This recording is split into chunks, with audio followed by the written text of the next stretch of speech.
zo'r ish qilib beryapmiz, yaxshi komfortda maza qilib ko'chada bilgan qilib yuribdi deb o'ylashadi oyijonimdek, lekin bizni och qolib ketardik ko'p joyda. Yaqinda ham gapdan gap chiqib maqtanyaptilar. Xolam tipa men sallarni katta qilganman, men sallarga zo'r tarbiya berganman, rahmat degan dedilar. Rahmat dedim, bitta roltonni 4 kishiga bo'lib non to'rab yedirganingiz uchun.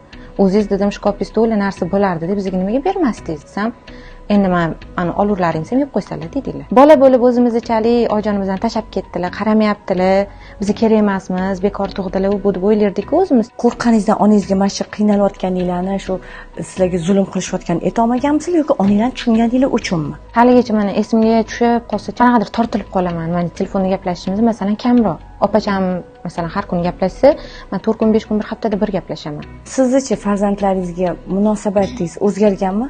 Shu bolalikda travmalaringiz, bir qiyinchiliklaringiz tufayli urib yuborardim, yig'ilib otvorklarim kelardi, baqirib yuborardim, kechalari turib baqirib yuborganimda erim shartta qo'limni ushlab olardilar, olib kelib bo'lanadi. Xuddi men kalta yeb katta bo'ldim-ku, hamma bola kalta yeyish kerak-da. Biz qiynaldikmi, hamma qiynalish kerak. Mana shunaqa bo'lib qolganda, menda o'zim bilmagan holatda aql farosat kerak-da. Tushunishimga 8-9 yil ketdi-da.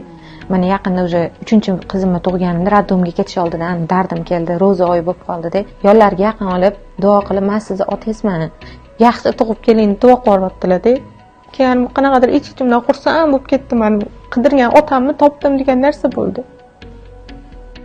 Meni ham yig'latdingiz. O'zi hech qaynotingizga yoki turmush o'rtog'ingizga, umuman oilangizda erkaklarga aytganmisiz? Men otasi katta bo'lganman. Men erkak yo'q, bilish boshqa, sizdan eshitish boshqa-da. Yo'q, lekin aytib ko'rmagan ekanman shuni. Men mehrga zo'rman. Men u mehrni ko'rmaganman. Mana mehr ko'rmagandan keyin ko'chadan erkaklardan qidiradi, qizlar yomon yo'lga kirib ketadi, bolalar bilan gaplashadi. Endi men eri bermasa juda ko'p dugonalarimni ko'rganman. Endi yuzimda sepkinlarim bo'lardi, hamma masxara qilardi. O'zi uydagilarni kamsitishi, masxara qilishi kamda, endi maktabda ham. Keyin o'sha sepkinlaringiz sabab siz shu kasb tanladingiz.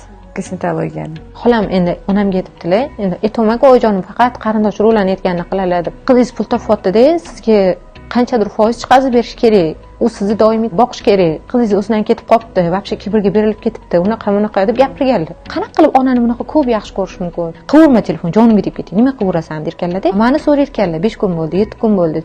Chisloga qarab turman, nefarangiz qilmayapti menga telefon. Hozir katta bo'ldinglar. O'shanda oyingizga telefon qilib, "Ona, nimadir kerak bo'lsa, o'zimga ayting.